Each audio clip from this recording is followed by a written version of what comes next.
Okay, welcome back. Welcome back.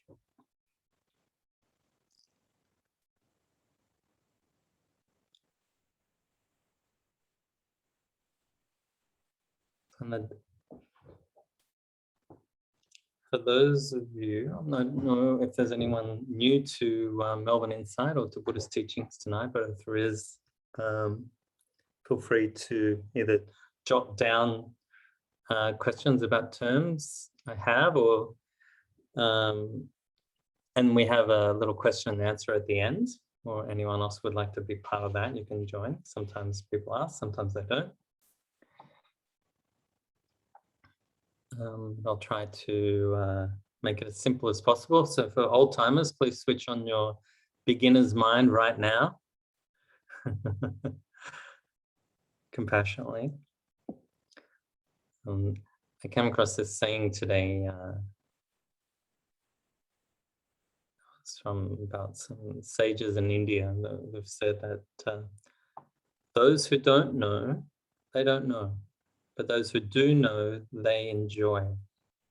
This really summarizes like the path of Buddhist teachings, the Dharma, and that. And that's this cultivation of wisdom is the thing that sets us free. So those who do know, they enjoy it. Enjoy it because the heart is liberated from suffering. So I figured amidst what seems to be an escalating number of cases here in Melbourne, at least, I don't know, who might not be from Victoria here, and in compassion and regards to anyone in New South Wales here in Sydney. It might be relevant to talk a little bit about suffering, what that means in Buddhist texts, because it gets used a lot. We just used it in that meditation. And so quickly, the word suffering, again, for newcomers, also reminders that suffering is the mental pain in life that is layered over top of natural pain. We have natural physical pain, we have natural mental pain like grief or loss, other ways that it happens as well. Suffering is a sense of the unnecessary component that we get locked into that actually just perpetuates. There's this sense of woe is me in lots of ways. It could be summarized like that. So there's a quick story about the two arrows. Again, for the old timers, just close your ears. The Buddha described it like this. There's the first arrow that we get. So if someone is shot with an arrow, comes from an old time here, it's like 2,500 years ago, if someone's shot with an arrow, there's the pain of that arrow as it goes in, right? The suffering is the second part that goes, how could you do that to me? Who are they to do that? You know, like the self-righteousness, you know, the other ways that we create this mental pain around that. I can't believe you did that. Okay, this is suffering. Or it's like, oh, it always happens to me. There's so many ways that happens. This is the quality here that we're trying to free ourselves from, right? And this path, you know, it's a path of practice. So even for those who have realized, they practice. So the Buddha did these 3-month retreats up until the day he died. You know, he didn't say, oh, you guys do it, I'm done, I'm finished. He kept practicing. This is really important. That, you know, that it's about becoming a lifestyle of how we relate to life, how we do life.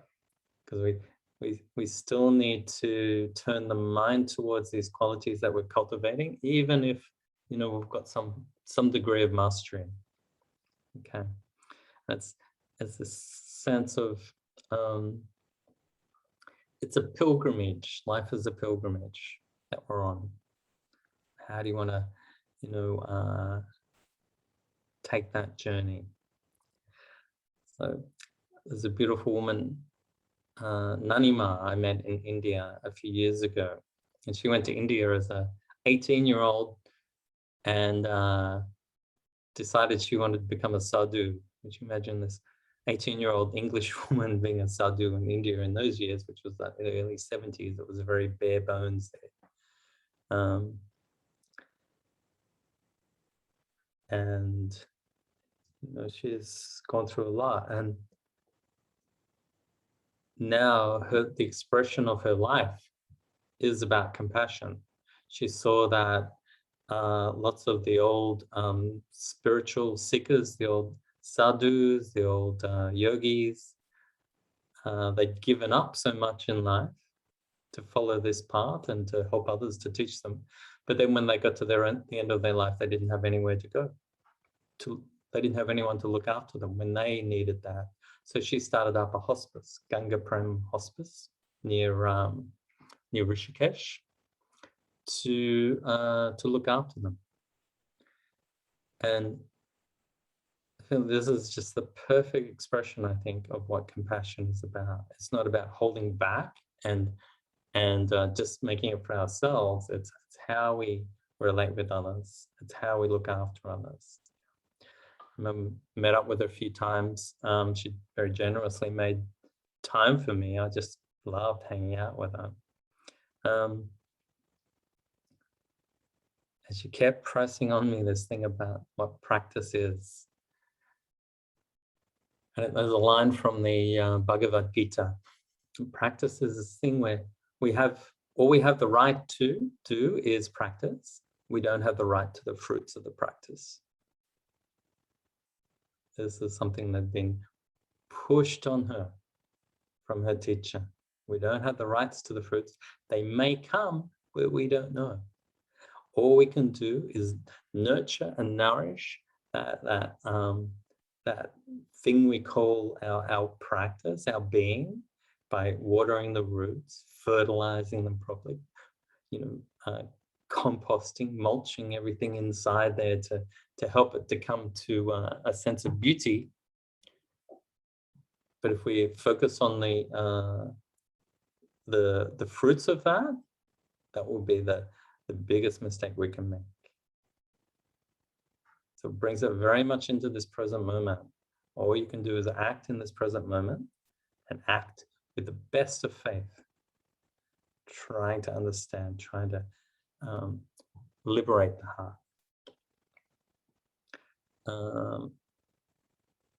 Ganga Prem Hospice, if you want to look it up, GANGAPREM, second word. It should be still going because I haven't been there for a couple of years and we've got COVID. She might be overwhelmed at the moment. A very sweet woman. Lived on the banks of the Ganges essentially for about 30 years in meditation, 30, 40 years. Yeah. So this,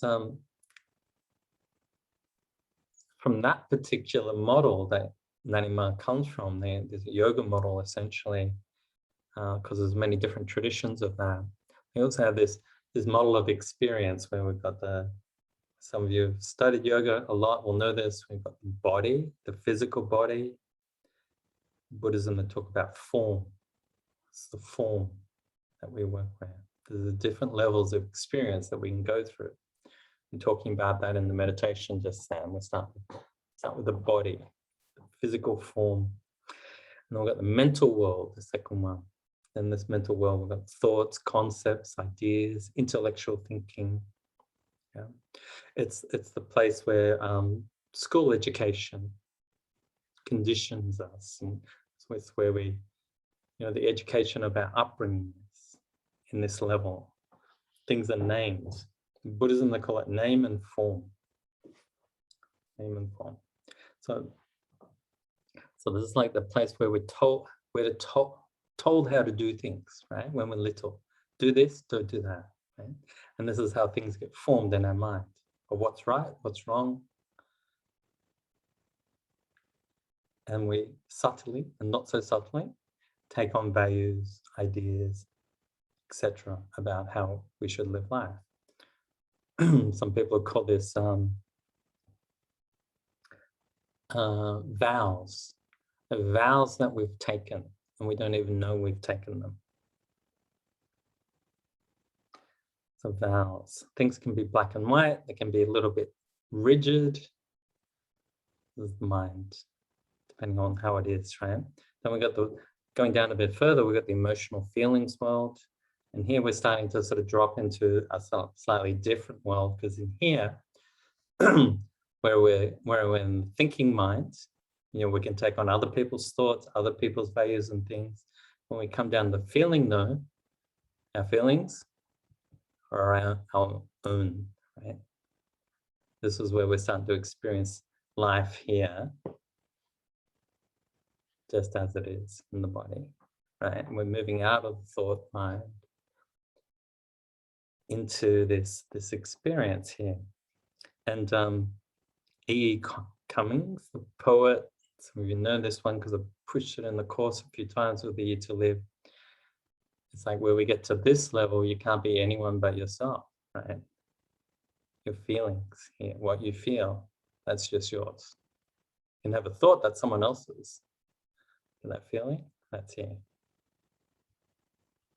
That's why it's so hard in this way for some people to get down to this level, because they've not been allowed to have their own feelings as a child growing up. We've been told what to feel. It can be a real challenge to get down to this level, to hit that level, to sort of hit that level of resistance to feeling, not to go beyond that resistance, but to actually be with the resistance, because this is part of that world of feeling. But it can be a world where we're sort of numbing out, where we're sort of starting to tune out a little bit. But already down at this part of things are not so solid, right? As far as compassion goes, right, this is where we're starting to direct these feelings of kindness, softness, gentleness. This level where things are sometimes not so pleasant. Especially if we haven't been there for a while, it can be a little bit, uncomfortable or just outright pain. This word mercy, that meditation comes from Stephen Levine. He used it a lot when he was alive. Mercy being this ability, this choice to act with compassion and kindness in a place where we could otherwise punish. It's really interesting, that word punish. And it's interesting he uses that word mercy, I think, because it says so much about what we do to ourselves. We can sort of be tough on ourselves and punish ourselves, or be hard on this being here. But there's another option, and it does mean sometimes getting over our idea of how we should do the world, how others think we should do the world. Sometimes it means leaving the family business, which might be harshness. It's like sending a resignation letter in around that, our role in that family business of harshness, all that cultural business. Compassion, yeah, that level. So then the next one down, sensation. Buddhist meditation, very important, this level, because you can go into subtleties of that. There's many different subtleties and many beyond what I really understand. But here we're touching the aliveness of being, the aliveness of our body, that sensation where things are flowing. There's a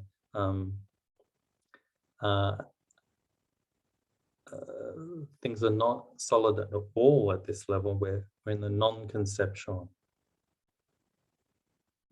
We're staying more closely, and we'll actually start to see the sort of a rise and fall of sensation. Come, go, come, go. There's this constant flow. And there's this presence at that level that frees up the aliveness in us as well. And this aliveness affects all those other levels as well. It affects the feelings, it affects the emotions, affects the physical body as we free this up in ourselves. And then lastly, the level of awareness, or depending on what your tradition is, it could be essence, pure consciousness.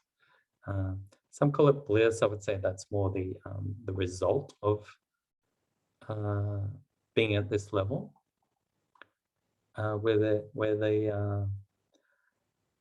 attachments, the holdings there are starting to free up. There's a broader sense of who we are. And at this level, then, this sense of awareness, called the deathless in Buddhism. They say the deathless because there's no beginning and no end to this. And touching into a part of life that was there before us and is there after us. Coming into this life and then flowing out. The body comes in anyway and then flows out. The deathless. And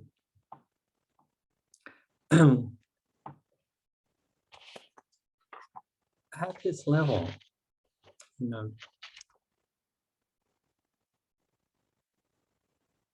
this is not a level that is necessarily easy to get to. But this is where the path is so important. Understanding that there's a graduated form there that we can follow. Stephen Levine again wrote a book, if you're really interested in a lovely book on meditation, A Gradual Awakening, where he speaks about this gradual path. And on this path we have like loving kindness, compassion, sympathetic joy or empathetic joy, and serenity. And all these other sort of little steps along the way. Each of these we work to build and cultivate and practice. And each of these, brings again then that aliveness inside, but aliveness to our relationships, to who we are. So in some of the early teachings, I just want to read a few things from some of the early teachings to give a sense of how they approached it. Then this comes from the Madhyama Agama, which is Chinese. It's a Sanskrit text, but it's only in Chinese now. Apparently it doesn't exist in India anymore. This is translated by Anayalo, the bhikkhu, very famous at the moment. And they didn't really define compassion so much in those days, but they like to use similes to say, well, it's kind of like this. And this is like an extended version of one of the similes. It goes, it's just like a person who is on an extended journey along a long road. Becoming sick halfway, that person becomes exhausted and they're suffering extremely. They're alone, without a companion. And the village they've left is far behind, and they're not even close to the one ahead. So then suppose then that a person comes and standing near this person, sees this traveler on this journey, along this long road, exhausted, suffering. They're alone, without a companion. Their village, way back, one they're heading to, way ahead. And this person, the second person, were to consider this one like this. They would think, if this person were to get an attendant and emerge from being in the wilderness far away and reach a village or town, and were then to be given an excellent medicine and be fed with nourishing and delicious food, be well cared for, then in this way, this person's sickness would certainly subside. So it's a very long-winded way of describing the attitude here. So this person then it's describing then has an extremely compassionate, sympathetic, and kind thoughts in relation to this other sick person. And this shows that this essential aspect here of compassion is the concern for others to be relieved of suffering. The essential aspect of it. It's this intention. It's like metta, like loving kindness. The essential aspect is intention here. So there's this one little thing about that. The essential component here is not seeing that the person is suffering. It's rather, it's being concerned about how this person could be free from that affliction. And this is where things actually get much more refined and much more helpful. Right. So, I'll just try to go through this. It's a bit complex at times, but it's like we want to draw a clear distinction between the realization that someone's suffering and the wish for them to be free from suffering. So that way then, this is very important, that we're not going into that suffering, we're not getting drawn into it and getting lost into that with them. We're actually there and we're holding that wish. In our psychotherapy training, I spoke about it in the lines of seeing the goodness in someone. It's like seeing beyond the suffering into what that person might be if they were free from that suffering. Yeah. So in this vision of freedom then, so we can then be with this person with a positive attitude, sometimes even joyful, instead of a sense of being in sadness because they are in sadness. So we'll let that one sink in. Probably already know this, some of you. So from a very practical perspective, compassion needs to steer clear of sadness. Very, very important. Because in that sense of being with that suffering, I think very easy that we can fall, be part of that, but we have to be aware of our response.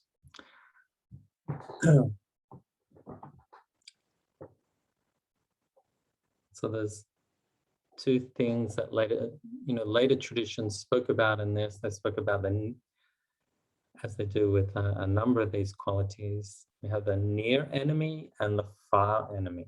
The near enemy is like, it looks like compassion, but it's actually not compassion. That near enemy is like the sense of where we commiserate along with the other person. And of course, our society just loves this. Oh, that's so terrible that's happening. Oh, like we love to do that. I spoke about that last time I was here, the poem from D.H. Lawrence, where it's sanctified, this way of being. It's sanctified in our everyday life, right? The far enemy, of course, is the exact opposite, which is like cruelty. And because we don't need to say that both of these should be avoided.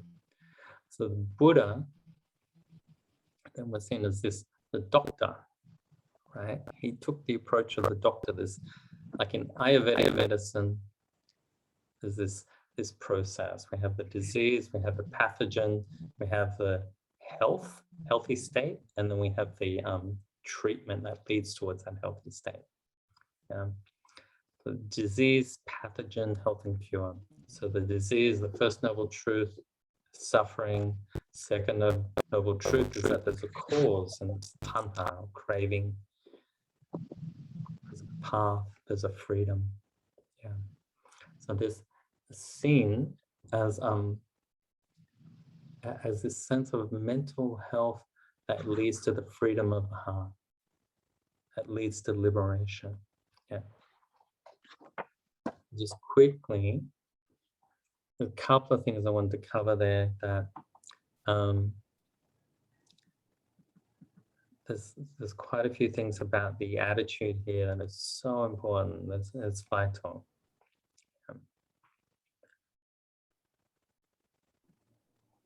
And again, reading from one of the ancient texts, again from the same one, from the Majjhima Agama.